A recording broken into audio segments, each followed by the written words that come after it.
Good morning, YouTube. Welcome to another episode of Life with Brian. Hope everyone's having a wonderful day out there. I am in my 2006 Ford GT, leaving a Lar garage right now. I just dropped off the Julia Quadrifoglio to get some yearly maintenance done, and I am back in the Ford GT. It's been a minute, and I was getting a kick out of driving this car, especially when I haven't been in the car for a little bit of time. I'd say it's been at least, for sure a month. I'd say actually probably closer to 2.5, maybe 3 months since I've driven the Ford GT, but always love seeing the car, love opening those doors and then feeling the shifter in my hand. This car is an experience, to say the least.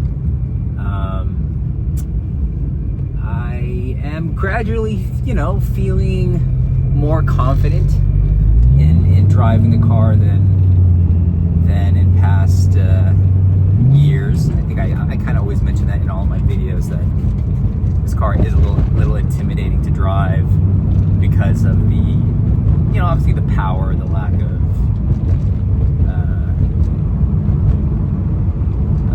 driving aids, if you will. You can get in trouble. You can spin out if you're kind of acting like an idiot. But obviously, this is not a cheap car to replace, and you definitely do not want to total it, because they're not obviously making these anymore. But those things aside, it's always a thrill to be back in the cockpit. This is really, I've said it many times before in my other videos, but it's really the closest thing, I think, to being an actual race car. Having never driven or been in a race car myself, I would imagine that this is definitely the closest that I will ever get to experiencing that. It's just it's a cool cockpit, really cool interior. Can't think of any other word other than cool, but the seats, the shifter, just the overall layout. Again, everyone, as you guys know, it's an homage to the GT40 that beat Ferrari at 24 hours of Le Mans, and I just think this is definitely one of the most beautiful and one of the most important cars I think ever made. Of course, the second generation Ford GT went back to Le Mans and won, which is awesome. But in terms of the aesthetics, in terms of the fact that this first generation has the 6-speed manual, the second generation obviously is not a manual.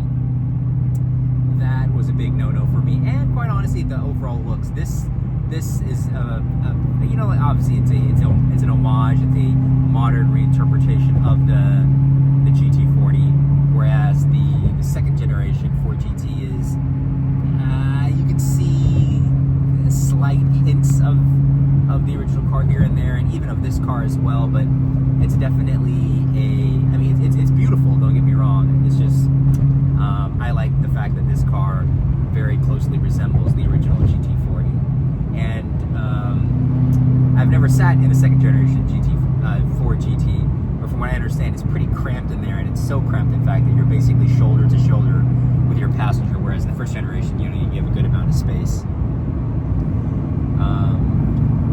Just kind of looking at all my dials here, all the gauges, everything looks to be working properly. No warning lights on. I just got the car serviced, so there shouldn't be any issues. I do have to probably do a clutch replacement on this pretty soon. I have not done one since I got the car, but I don't really drive it that much. I probably do maybe 2 tank fill-ups a year. It probably shows you guys how much I drive the car. And it's not that it's a garage queen.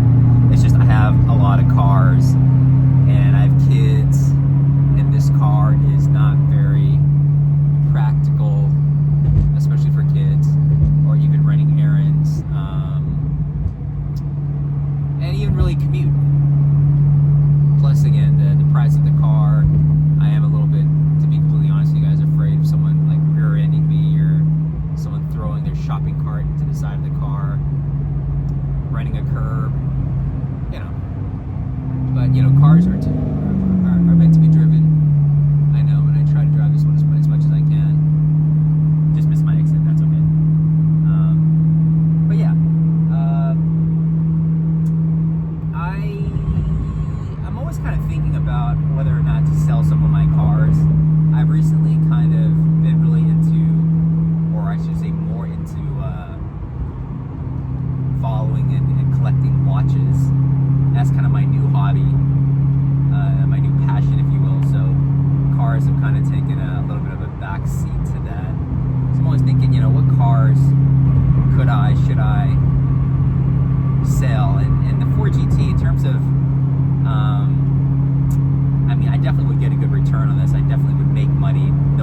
It still does intimidate me, but it's a beautiful car. It's an important car. I love the feel of driving a car that's special like this. I think that maybe if the only other car,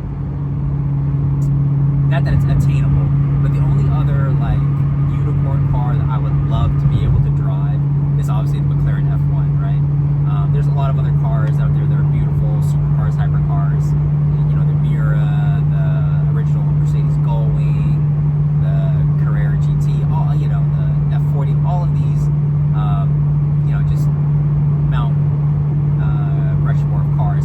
But the one car that I feel that I really would love to drive, obviously not own, is an F1. Of course, I'll never own or drive one. But this car is kind of like, to me, the pinnacle, right? Like in terms of specialness, in terms of importance, in terms of just like, you know, sometimes you just want to drive a special car, you know, not because, you know, look at me or to show off or anything like that, but it's like, it's really cool to drive a special car every once in a while. I feel that way when I drive my NSX, because it's a really important car. I think it's the greatest car ever made. But the NSX aside, I really think this car, more than any other car I own, you know, once you're in the car you drive, it just gives you kind of a special, a warm, fuzzy, special feeling that is pretty incomparable to any other car that you could drive. And it's a Ford, for God's sakes, right? So that's pretty cool.